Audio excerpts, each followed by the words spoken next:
So now we've couched your definition. We've had a chance to put it into application.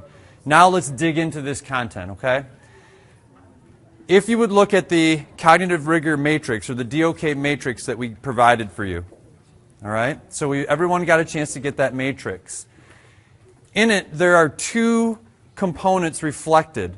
So in a very math sense, you've got your columns and then your columns and then your rows addressed.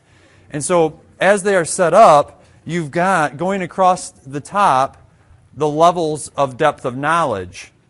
That's how that works. So that's kind of your columned headings. And it might be different for the social studies one, but you've got DOK one way and then Bloom's taxonomy the other. So a lot of times we've talked about there's Bloom's and then there's depths of knowledge. And really what it comes down to is there's a blend of the two.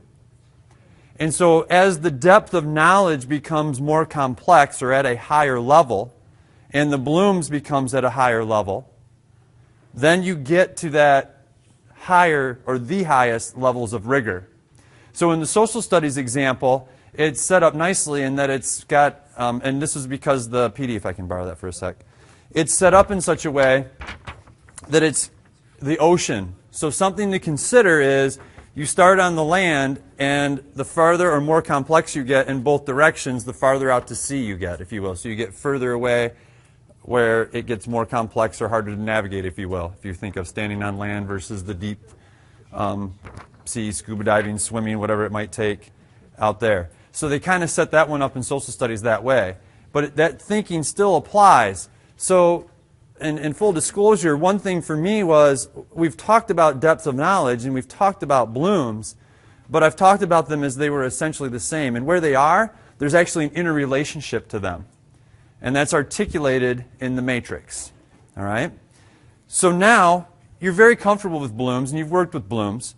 Depth of knowledge is the place. It's something that's actually been out there. The MEP assessment items, believe it or not, actually had depth of knowledge applied toward them. But it was something that was more behind the scenes kind of conversation. It wasn't really out in the open. But with the Smarter Balanced and with the Common Core State Standards and creating an assessment around that, depth of knowledge has come more to the forefront. So what we're going to do now is dive into the work of Karen Hess. And instead of me sitting here and telling you what the different depths of knowledge are, she's created documents that speak specific to your content area. You are going to go in and we're going to have you pair up. And if you have to get in a group of three, you can make that adjustment as necessary. But we're going to have you pair up and decide who's going to be partner A, who's going to be partner B. Partner A is going to read the level 1 and level 2 depth of knowledge explanation as provided by Karen Hess. And partner B is going to read level 3 and 4. And so you'll get a handout specific to your content area. And you're going to have partner A read those two, partner B. And then after you've had a chance to read, partner A will report what the biggest information was around level 1 and 2. Partner B around level 3 and 4. And this will get you more into kind of discovering or getting the exact language, at least through Karen Hess, of what there is behind the depth of knowledge and what that is. Are there any questions that you have?